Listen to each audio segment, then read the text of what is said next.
এই খেলাফত অর্ধেকটা পৃথিবী দখল করেছে। পৃথিবীর অর্ধেকটা হযরত ওমর কি দিয়ে চালাইছে?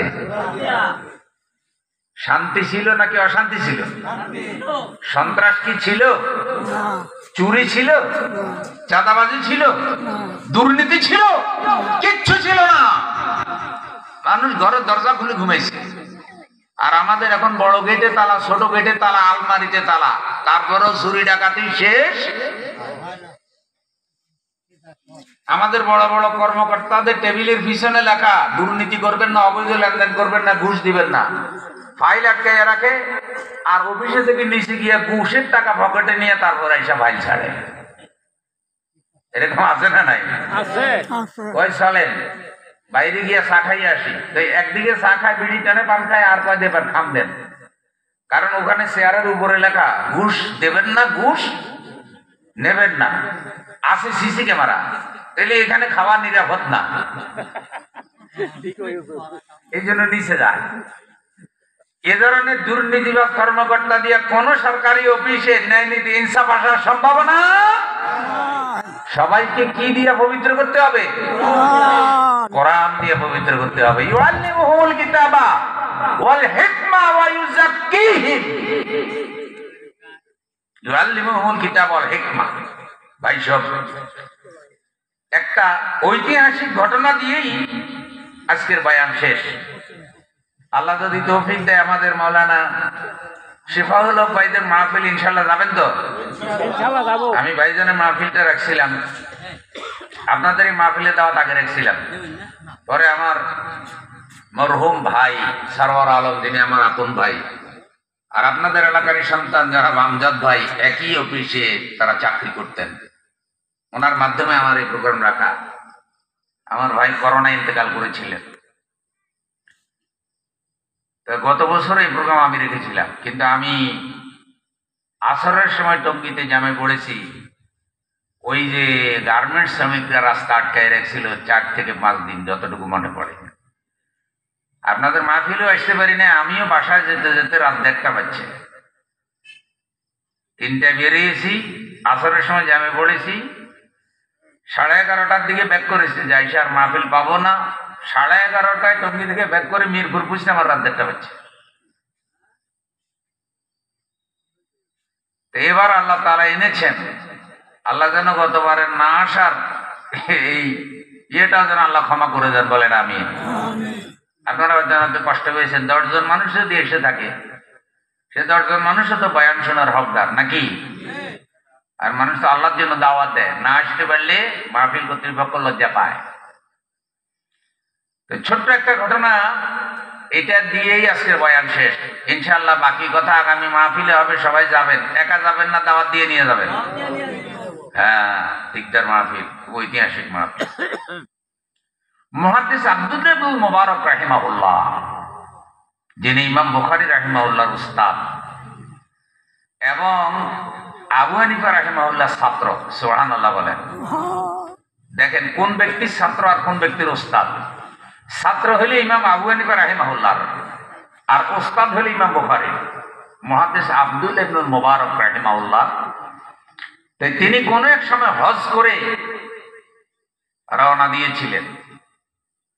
পথের মধ্যে তিনি একটা বৃদ্ধা মহিলাকে দেখলেন। এই বৃদ্ধা মহিলার সাথে তার আল্লাহর কোরআন নিয়ে কিছু আলোচনা হয়েছে, কোরআনের ইলম নিয়ে, কোরআন নিয়ে। সেই ঘটনাটা আমরা আলিমে পড়েছি। আল মুনতাখাবুল আরাবিয়া, একটা আরবি সাহিত্যের কিতাব, ওখানে আছে। ওই ঘটনার একটা অংশ এখানে আমি পেশ করব। এখানে আমাদের প্রয়োজনীয় কিছু কথা আসবে।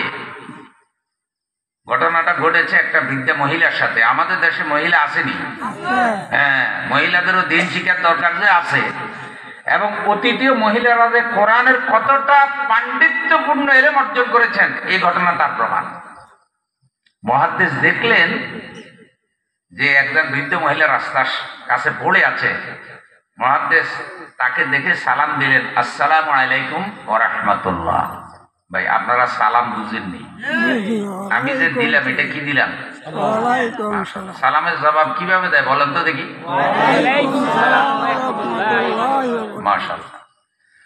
মুহাদ্দিস যখন মহিলাকে সালাম দিলেন, বৃদ্ধা মহিলা ওয়ালাইকুম আসসালাম ওয়া রাহমাতুল্লাহ বলে জবাব না দিয়া আল্লাহর কোরআনুল কারীমের একটা আয়াত পড়ে সালামের জবাব দিল। সে আয়াতটা কি?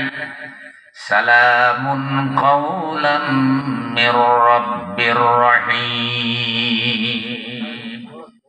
করুণাময় দয়াময় আল্লাহর পক্ষ থেকে আপনার উপরেও শান্তি নাজিল হোক। সুবহানাল্লাহ। এটা কোরআনের একটা আয়াত। মুহাদ্দিস আশ্চর্য হয়ে গেছে এই জবাব শুনে, কিরে কোরআনের আয়াত দিয়ে যে এভাবে সালামের জবাব দেওয়া যায়, এই ইলম তো এই মুহাদ্দিসের আগে ছিল না। অথচ ইমাম বুখারীর উস্তাদ ইমাম আবু হানিফা রাহিমাহুল্লাহ ছাত্র। তেলাওয়াত শুনেই মুহাদ্দিস বুঝতে পারছে যে এই মহিলা কোনো সাধারণ মহিলা না, এর ভিতরে কোরআনের ইলম আছে।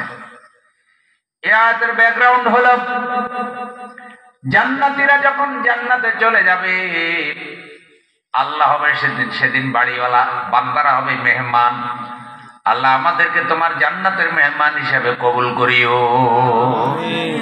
সেদিন আল্লাহ বান্দাদেরকে বলবেন সালামুন কাওলাম মির রাব্বির রহিম। ও কাপাসিয়ার লোকেরা, দুনিয়ায় তোমরা অনেক পরিশ্রম করেছো, কষ্ট করেছো, ঈমান এনেছো, নেক আমল করেছো, আজকে জান্নাতে এসেছো, তোমাদের রবের পক্ষ থেকে তোমাদের উপরে সালাম বর্ষিত হোক। কে সালাম দিবেন? আল্লাহ আল্লাহ আল্লাহ। মুহাদ্দিস আশ্চর্য হয়ে গেছে যে কি জবাব দিল, আমারে তো ভালো করে একটা শিক্ষা দিল। যারা বড় আলেম হয় তারা অহংকারী হয় না, বরং তারা কারো কাছে কিছু এলেম পেলে সেই এলেমটা শিখে নেওয়ার চেষ্টা করে। এখন মুহাদ্দিস সাহেব এই মহিলার পিছনে লাগছে যে দেখি মহিলা আমার এই কোরআনের আয়াত দিয়ে জবাব দিল, আর মহিলার একটু খেদমত করে যাব, কারণ সে রাস্তায় একা পড়ে আছে জড়সড় অবস্থায়। মুহাদ্দিস এবারে বললেন ইয়ারহামুকাল্লাহ মা তাদঈনা ফি হাযাল মাকাম। আল্লাহ তোমার উপরে দয়া করুক, তুমি এই জায়গায় কি করতেছ? সাধারণ আরবি ভাষায় তিনি প্রশ্ন করলেন। মহিলা জবাব দিল মা ইউদ্দিল ফালা হাদিয়া। যাকে আল্লাহ গুমরা করেন তাকে পথ দেখানোর ক্ষমতা কারো ভাই। কাউকে যদি আল্লাহ হেদায়েত না দেয় তাহলে আমরা হেদায়েত দিবার কোনো সুযোগ আসেনি। রাসূল সাল্লাল্লাহু আলাইহি সাল্লাম আবু জেহেলকে হেদায়েত দিতে পারছিনি, নূহ আলাইহিস সালাম তার ছেলেরে বুঝাইতে পারছিনি, ইব্রাহিম আলাইহিস সালাম তার বাপেরে হেদায়েত দিতে পারছিনি, না পারে নাই। মুসা আলাইহিস সালাম এত চেষ্টা করছে, কত মানুষের ভিতরে হেদায়েত ঢুকছে, কিন্তু ফেরাউনের ভিতরে হেদায়েত কি? সুতরাং শেফাউল হুজুরও ওয়াজ করুক, আর ফখরুদ্দিন হুজুরও ওয়াজ করুক, আর মিজানুর আজহারী ওয়াজ করুক, যার কপালে হেদায়েত নাই তারে হেদায়েত দিবার ক্ষমতা কারো। কোরআন হাদিসের বয়ান করার পরে উল্টা হিট করে ফেরাউনের মতো এমন কপাল পড়া মুসলমানও বাংলাদেশে আছে না নাই?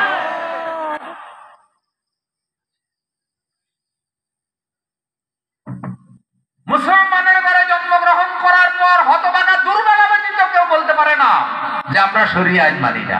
কপাল পোড়া।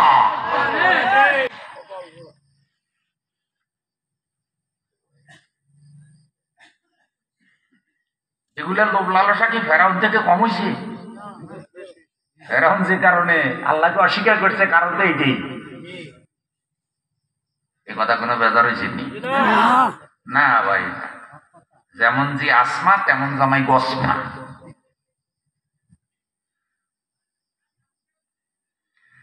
মহিলা আয়াত পড়ে বুঝাইতে চাইলেও আমি হজ করতে এসেছিলাম, বাড়ির দিকে যাচ্ছিলাম, আমি রাস্তা ভুলে গেছি, রাস্তা পাই না। কিন্তু বলছে সাধারণ আরবি ভাষায় না, বলছে আল্লাহর কোরআনের আয়াত দিয়া। জোরে বলেন সুবহানাল্লাহ। মুহাদ্দিস আরো আশ্চর্য হয়ে গেল, কি এই প্রশ্নের জবাব তো সে কোরআন থেকে বের করে ফেলল।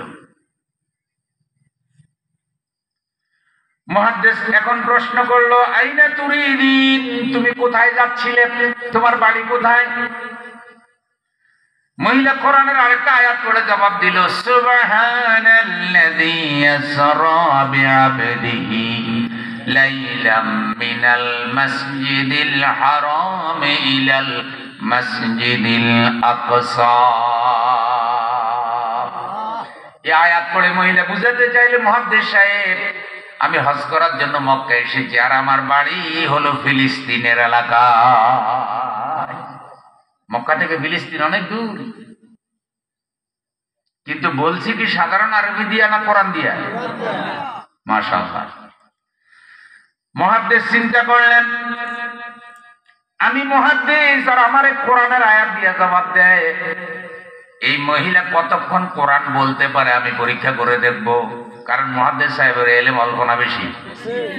ইমাম বুখারী রাহিমাহুল্লাহ যার ছাত্র, ও তো ছোটখাটো মুহাদ্দিস না, অনেক বড় বড় কিতাব লিখেছেন উপমহাদেশে।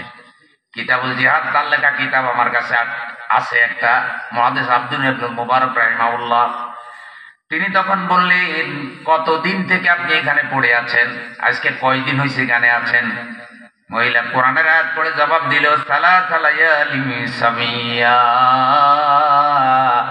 আমি পরিপূর্ণ 3 রাত।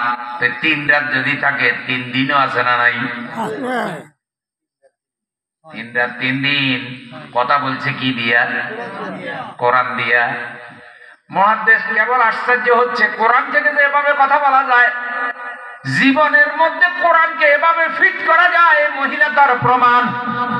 আর আমাকে গুলো কয় কোরআনে রাজনীতি নাই, রাজনীতি তার বাপের সম্পদ। কয় ধর্মকে রাজনীতিতে টেনে আনা যাবে। বুঝলাম যদি কথা এটা ঠিক হয়, তাইলে এখন আপনারা আমারে বলেন, যে লোকটা সারা বছর টুপি পরে না, হঠাৎ করে যদি নির্বাচনের আগে টুপি লাগায়, তাহলে রাজনীতি সে করছে না করে নাই?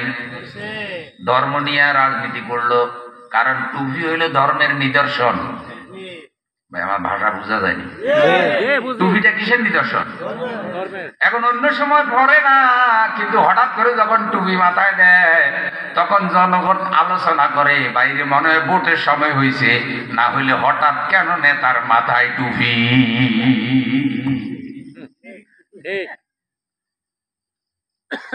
এরকম হঠাৎ পরিবর্তন আছে না নাই? হঠাৎ পরিবর্তন, এগুলোই না হলো ধর্ম নিয়ে তামসা করা। এই যে শেফাল হুজুরের মাথায় টুপি, এটা কি হঠাৎ না সব সময়? মাশাআল্লাহ। ধর্মপান মুসলমানদের মুখে দাঁড়ি, গায়ে পাঞ্জাবি, এটা কি হঠাৎ না সব সময়? ওরা ধর্ম নিয়ে ব্যবসা করে না, ওরা ধর্ম দিয়ে জীবন পরিবর্তনের চেষ্টা করে। ওরা চায় যে ধর্ম শুধু জীবনে থাকবে না, ধর্ম থাকবে সমাজ, রাষ্ট্র, অর্থনীতি, বিচার বিভাগ, শিক্ষা বিভাগ, সব ধর্ম অনুযায়ী চালাতে হবে। এগুলা কোরআনের ইলম না থাকলে বুঝবে না। তো যার ইলম নাই সে কি বুঝবে? মুহাদ্দিস তাকে প্রশ্ন করলো, মাকে তাআমান তাকুলিন, তোমার কাছে তো খানা নাই, কোনো খানা দানা দেখি না, তুমি 3 দিন কি খাইছো? মুহাদ্দিস অপেক্ষা করে দেখি কেমনে জবাব দেয়। মহিলা কোরআনের একটা আয়াত থেকে জবাব দিল, হুয়া ইউতইমুনি ওয়া ইয়াসকিন। এই আয়াত পড়ে মহিলা বুঝাইতে চাইলো, আমার আল্লাহ এই 3 দিন 3 রাত আমারে খাওয়ায়, আমারে পান করায়। আল্লাহ চাইলে মরুভূমিতে খাওয়াইতে পারেনি। সুতরাং এই রিজিকের জন্য কারো কাছে ঈমান আমান বিক্রয় করার দরকার নাই, খবরদার। সামনে ভোট উপলক্ষে মানুষের বিশ্বাস বিক্রয় হয়নি। গল্পের কথা আর কি, একজনে গেছে আরেক ভোটারে 1500 টাকা দিতে, যদিও গল্প কিন্তু বাস্তবতা আছে বুঝলাম। তো ভোটার কয় না এখনই নিব না। কয় নিবেন না কেন? কয় একটু অপেক্ষা করতেছি যে ভোটের আগের রাত্রে দাম আরো বেশি বাড়ে কিনা।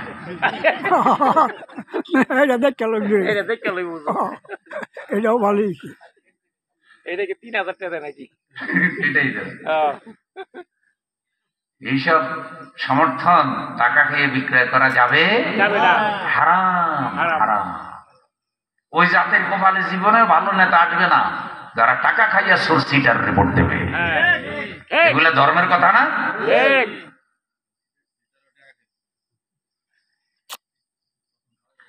এখন মুহাদ্দিস ওনার কাছে একটু লজ্জা পাইলে যে আল্লাহ খাওয়ায় আল্লাহ পড়ায়, এটা আমি কেন আগে বুঝলাম না। মুহাদ্দিস তখন তার প্রশ্ন করলো, 3 দিন যাবত তুমি নামাজ কেমনে পড়ছো, ওযু কেমনে করছো? মরুভূমিতে তো কোনো পানি, এখানে মসজিদও নাই, পানিও নাই, কি করলা?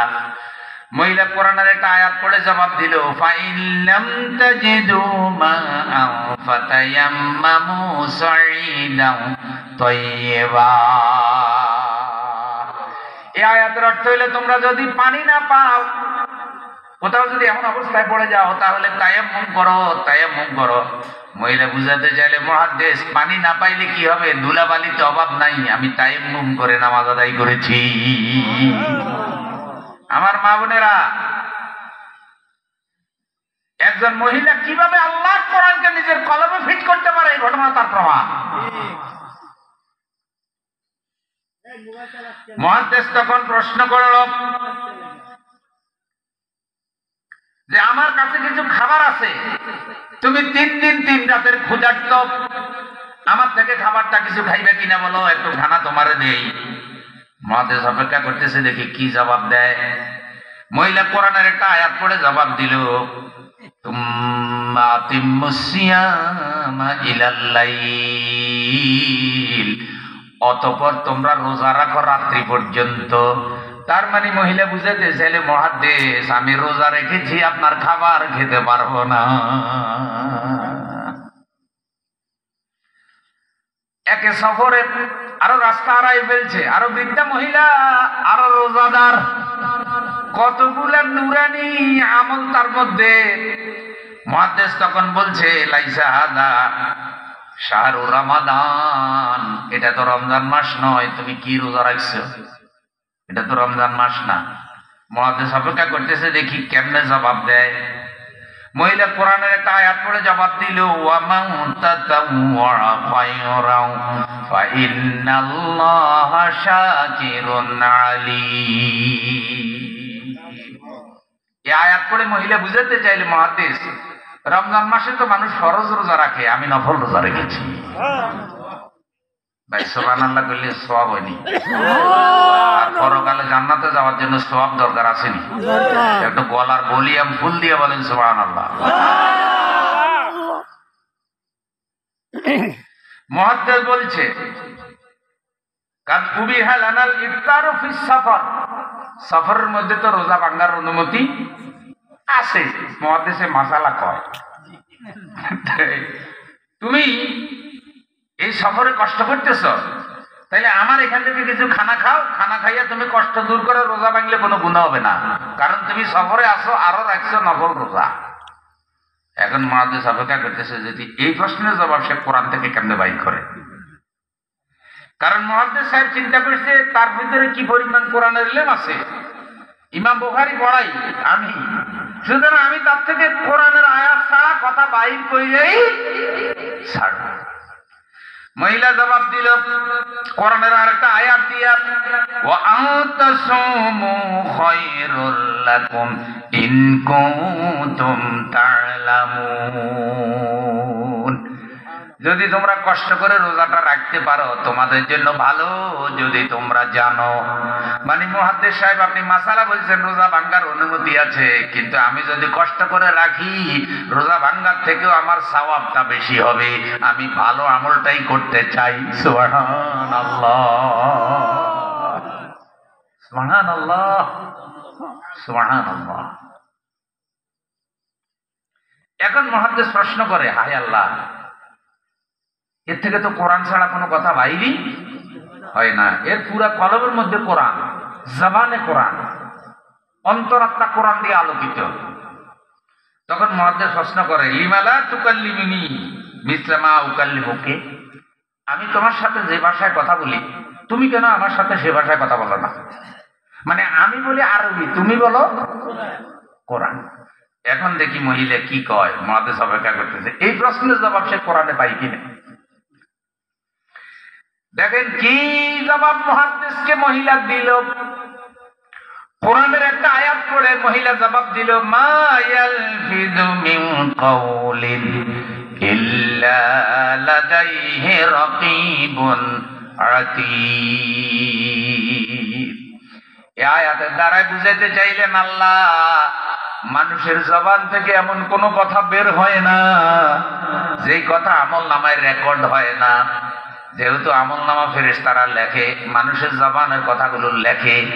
মহিলা মুহাদ্দিসকে বুঝাতে চাইলো আমি কোরআনের আয়াত ছাড়া এই কারণে কথা বলি না, আমি চাই হাসরের দিন আল্লাহ আমার আমলনামাটা খুললে যেন শুধু কোরআনের আয়াত দেখতে পায়।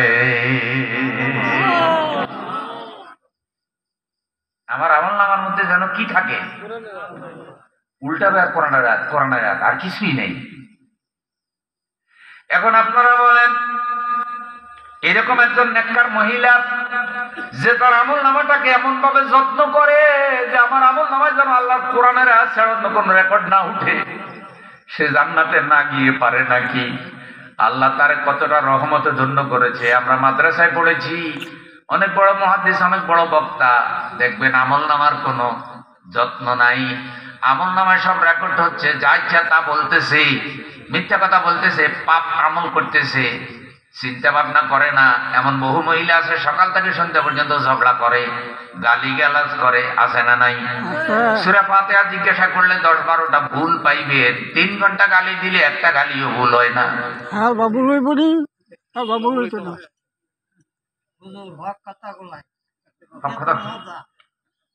এটা মজা না? গালিগালাজ করে এমন লোক আছে না নাই? আছে। দেখবেন মহিলা সূরা ফাতিহা জানে না, তাই এত জানে না, কিন্তু যেই না মাত্র ঝগড়া লাগে যদি 100টা গালি দেয়, মাকড়া বাদাই করে করে গালি দেয়, লাফায় লাফায় গালি দেয়, একটা গালিও ভুল হয় না। একটাও না। অথচ এই মহিলার অবস্থা দেখছেন। মুহাদ্দিস এখন তার প্রতি বেশি সম্মানিত, তাকে বেশি সম্মান করা শুরু করলেন। চিন্তা করলেন এটা কোন বংশের মহিলা যার অন্তরাত্মা কোরআন দিয়ে এমন ভাবে আলোকিত। তারা একটু প্রশ্ন করি, ফামিন আইয়েন নাসে আন, আপনি কোন বংশের মহিলা গো? আপনার বাবা মার পরিচয় কি? মহিলা চিন্তা করতেছে আমার বংশ পর্যন্ত এই মুহাদ্দিস যাইতে চাইতেছে কেন? প্রশ্নের লক্ষণ ভালো দেখা যায় না। ভাই আলেমা তো আলেমা কথার ইশারা বুঝে না। মহিলা তখন কোরআনের আয়াত পড়ে জবাব দিল, ওয়ালা তাকফু মা লাইসা লাকা বিহি ইলমুন ইন্নাস সামআ ওয়াল বাসারা ওয়াল ফুয়াদা কুল্লুন উলাইকা কানা আনহু মাসউলা।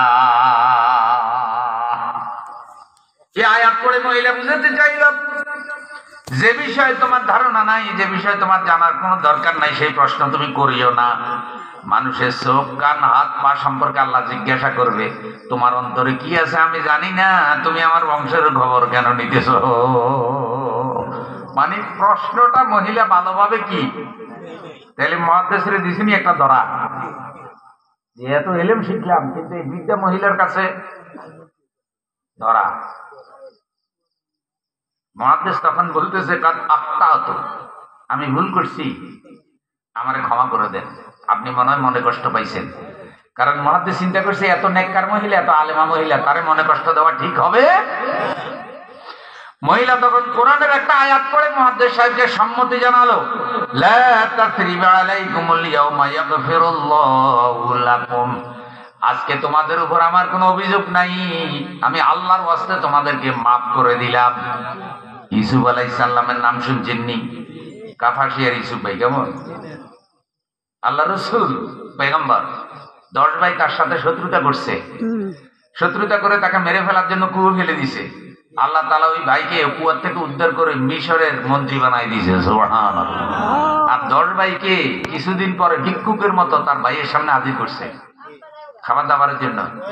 যখন পরিচয় হয়ে গেছে, ইউসুফ আলাইহিস সালাম তো জানে যে এই ভাইরা কার উপরে জুলুম করছে, আমরা হলে কি করতাম ভাই, বলতাম যে আড্ডি গুড্ডি ভাইকে প্রতিশোধ লো আগে।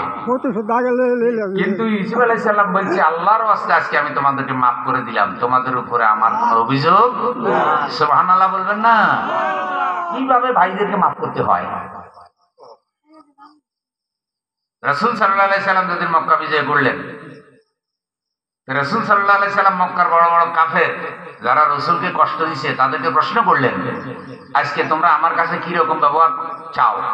তিনি জবাব দিলেন, তারা জবাব দিল, তোমার ভাই ইউসুফ আলাইহিস সালাম তার ভাইদের সাথে যে ব্যবহার করছে, তুমি সম্মানিত বংশের সম্মানিত ছেলে, আমাদের সাথে সেরকম ব্যবহারই করবে। কারণ আজকে তো কি খেলা খাইবে, খেলার নাম বাবাজি কয় না? রাসূল সাল্লাল্লাহু আলাইহি সাল্লামের কাছে ক্ষমতা, নারায়ে তাকবীর। যারা এতদিন রসুলকে কাবা ঘরে ঢুকতে দেয় নাই, কাবা ঘরে রসুলের পিঠের উপরে ওটা নাড়ি বাড়ি উঠাই দিছে, আজকে তারা পরাজিত, রসুল বিজয়ী। তাহলে ইসলামকে প্রতিষ্ঠিত করার জন্য ইসলামপন্থীদেরকে বিজয়ী হওয়ার দরকার আছে না নয়? এখন ওরা সোজা হয়ে গেছে, কয় তুমি তো ভালো মানুষের সন্তান, ভালো বংশের সন্তান, তুমি আমাদের ক্ষমা করে দিবা। তখন রসুল এই কথাটা বলছে, এই কোরআন আয়াতটা, ইসুফ আলাইহিস সালাম তার ভাইদেরকে যেভাবে মাফ করে দিয়েছে, আমিও তোমাদেরকে সেভাবে ক্ষমা করে দিলাম। মহিলা বুঝাতে চাইলে, মুহাদ্দিস সাহেব আমি কোনো কিছু মনে করি না, আমি আল্লাহর রাস্তায় আপনারে মাফ করে দিয়েছি। এবার মুহাদ্দিস সিদ্ধান্ত নিল মহিলাকে রাস্তায় ফেলে যাবে না। মুহাদ্দিসের যে উট আছে, এই উটের পিঠে উঠাইয়া ওই মহিলাকে তার বাড়ি পৌঁছাইয়া দেয়া, তারপরে মুহাদ্দিস যাবে। সুবহানাল্লাহ। মুহাদ্দিস বললেন, আমার একটা উট আছে, তুমি যদি আমার উটের মধ্যে আরোহণ করো তাহলে তোমার কাফেলা বা তোমার বস্তি তোমার বাড়ির কাছে আমি তোমাদেরকে পৌঁছাই দেবো, তোমার বাড়ি। তুমি রাজি আছো কিনা? মুহাদ্দিস অপেক্ষা করতেছে, দেখি জবাব দেয় কেমনে। মহিলা কোরআনুল কারীম থেকে এই প্রশ্নের জবাবও বের করে ফেললো। মহিলা কোরআনের আয়াত পড়লেন, ওয়ামা তাফআলু মিন খায়রিন ইয়ালামুহুল্লাহ। ভালো কাজ যদি তোমরা কিছু করো আল্লাহ সেটা জানেন। মানে মুহাদ্দিস আপনি এই খেদমতটা করলে আমি খেদমতটা নিতে রাজি আছি, দয়া করে আপনি আমারে পৌঁছাইয়া দেন। সুবহানাল্লাহ। মুহাদ্দিস তখন বলল, ফাখাযতু নাকাতি, আমি আমার উট ধরলাম, ধইরা মহিলাকে বললাম যে উটের উপরে উঠেন। তো মহিলা উটের উপরে উঠতেছে আর আমি মহিলার দিকে একটু তাকাইয়া আছি। মহিলা চিন্তা করলো, উনি মুহাদ্দিস মানুষ, আমাকে এভাবে কেন দেখতেছে? আর এইভাবে যদি একটা পুরুষ মানুষ তাকাইয়া থাকে, আমি কিভাবে উটের উপরে উঠি? কিন্তু মুহাদ্দিস তাকাইছে কেন? মুহাদ্দিস তাকাইছে এই কারণে যে এইরকম একজন বৃদ্ধা মহিলা, এত বড় কোরআনের পণ্ডিত, ওই ভালোবাসার পবিত্র অনুভূতি থেকে মুহাদ্দিসের এক পলক চোখ তার উপরে পড়ছে। মহিলার সাথে সাথে কোরআনের আয়াত পড়ে মুহাদ্দিসকে সাবধান করলো, কুল্লিল মুমিনিনা ইয়াগুদ্দু মিন আবসারিহিম। এই আয়াতের অর্থ হলো, হে রাসূল মুমিনদেরকে বলে দেন তারা যেন পরনারী থেকে তাদের চক্ষুকে হেফাজত করে। সুবহানাল্লাহ। মহিলা বুঝাতে চাইলে, আমি তো আপনার আত্মীয় স্বজন কেউ না, দয়া করে মুহাদ্দিস সাহেব আপনি আপনার চক্ষুকে নিম্নগামী করেন, আমি একটু উটের উপরে উঠি। কারণ মহিলা উটের উপরে উঠতে গেলে কাপড় চোপড়ও তো হয়তো টাকনোর উপরে উঠে যেতে পারে বা কোনো ক্ষতি হইতে পারে, তা আপনি চোখটার নিচে না নামাইলে আমি উঠতে পারতেছি না। সুবহানাল্লাহ। মুহাদ্দিস বলছেন, আমি লজ্জা পেয়ে গেলাম। ফাগাদাতু বাসারি আনহা, আমি তার থেকে আমার চোখটা নিচু করে ফেললাম। ওয়াকুলতু লাহা ইরকিবি, আমি তাকে বললাম এখন আপনি উটের উপরে উঠেন। কিন্তু মহিলা যখন উটের উপরে উঠতেছিল তখন উট একটু লাফাই উঠলো। লাফাই উঠার কারণে তার কাপড়ের একটা অংশ ছিঁড়ে গেল। মুহাদ্দিস তখন আফসোস করে বলল, আপনার ক্ষতি হয়ে গেল, উপকার করতে চেয়েছিলাম, উট একটু লাফাই উঠলো আর আপনার কাপড় ছিঁড়ে গেল। মহিলা কোরআনের একটা আয়াত পড়ে জবাব দিল, আমা আসাবাকুম মিন মুসিবাতিন ফাবিমা কাসাবাত আইদিকুম। জলে এবং স্থলে যা কিছু ঘটে তা তোমাদের কর্মের ফল। তার মানে বুঝাতে চাইলে মুহাদ্দিস সাহেব, ওটার কোনো দোষ নাই। আমি উঠার সময় ওট ব্যথা পেয়েছে, বড় চাপ পড়েছিল, যার কারণে সে লড়ে উঠেছে, আমার কাপড়টা ছিঁড়ে গেছে। সুবহানাল্লাহ। ওটের কোনো দোষ। মুহাদ্দিস তখন বলল, আপনি তো অনেক ধৈর্যশীল, আপনার ভিতরে আল্লাহ তাআলা এত দামি নিয়ামত রাখছে, আপনি অনেক ধৈর্যশীল। কিছু যদি মনে না করেন, আমার কাছে একটা চাদর আছে, আপনাকে চাদরটা দেবো, যেটুকু ছিঁড়েছে এই সতরটা আপনি ডাকতে পারবেন। মুহাদ্দিস অপেক্ষা করতেছে, দেখি কেমনে কথা কয়। এবার মহিলা কোরআনের আয়াত পড়ে জবাব দিল, ফাফাহামনাহা সুলাইমান। আল্লাহ সুলাইমানকে পশু পাখির ভাষা বুঝার ক্ষমতা দিয়েছেন। মানে আমার যে একটা কাপড় হইলে ভালো হয় এটা বুঝার ক্ষমতা আল্লাহ আপনাকে দিয়েছেন। সুবহানাল্লাহ। কাপড়টা দেন, কিন্তু বলছি কি দিয়া? আর আমাকে ফসা না, তো এগুলো বলে কি রাষ্ট্র চালানোর জন্য বলে, কোরআনে কোনো উপকরণ নাই। না,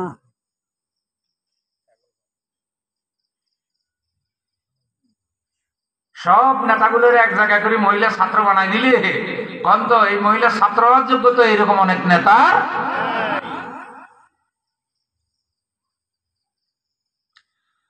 মুহাদ্দিস তখন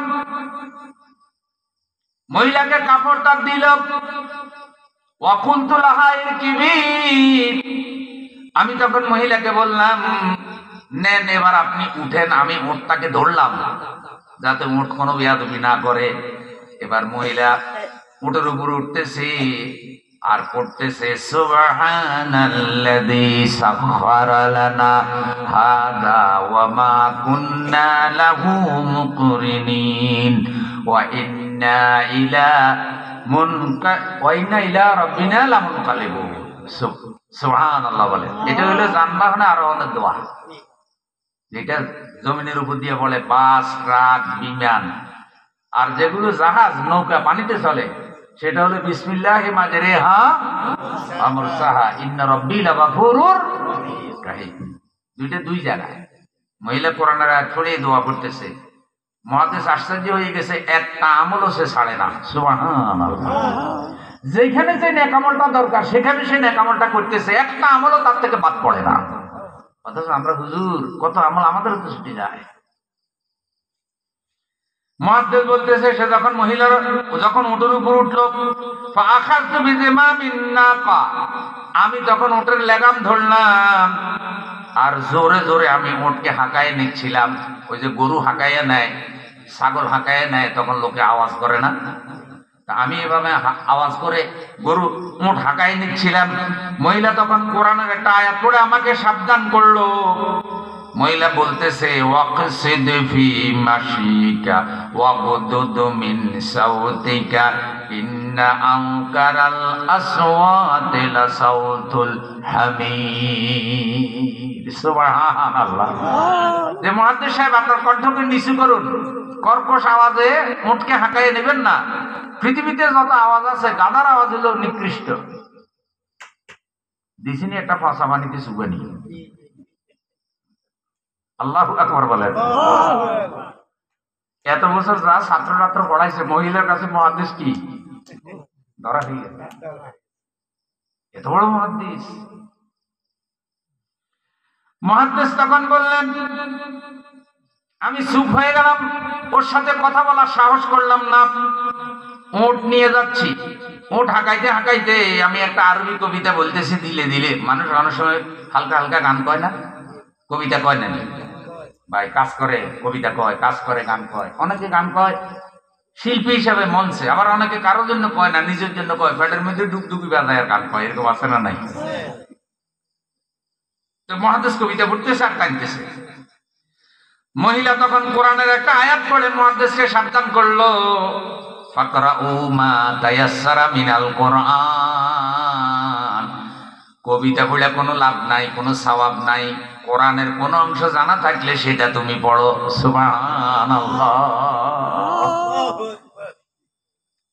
আপনি মুহাদ্দিস মানুষ কবিতা পড়তেছেন না, কোরআনের কিছু জানা থাকলে এটা পড়েন। মুহাদ্দিস বলতেছে লাকাদ উতিতে খায়রান কাসীরা, আমি তো কোন সাধারণ মহিলার দেখা পাই নাই, আমি যেন বিশ্ববিখ্যাত একজন কোরআনের পাণ্ডিত্যপূর্ণ আল্লাহর নেককার বান্দির দেখা পেয়েছি। আল্লাহ তোমার মধ্যে অনেক বরকত রেখেছে। হে মহিলা, আল্লাহ তোমার মধ্যে অনেক দামি বরকত রেখেছে। এবার মহিলা কোরআনের আয়াত পড়ে বলতেছে ওয়ামা ইয়াযাক্কারু ইল্লা উলুল আলবাব। এই এলেম যে কোরআনের এলেম যে কত দামি নিয়ামত, জ্ঞানীরা ব্যতীত তা বুঝতে পারে না। মানে তুমি জ্ঞানী মানুষ, তুমি বুঝছো যে কোরআনের এলেম আসলেই দামি। কোরআন যার ভিতরে থাকে আল্লাহ তারে দামি বানায় দেয়। কাপাসিয়ার মায়েরা বোনেরা, কোরআন পড়ুন, কোরআন বুঝুন, কোরআনের আলোকে জীবন গড়ুন, কোরআনের আলোকে সমাজ গড়ুন, কোরআনের তালিম চালু করুন। আর কোরআনের পক্ষের লোকদেরকে ভোট দিয়ে কোরআনের পক্ষে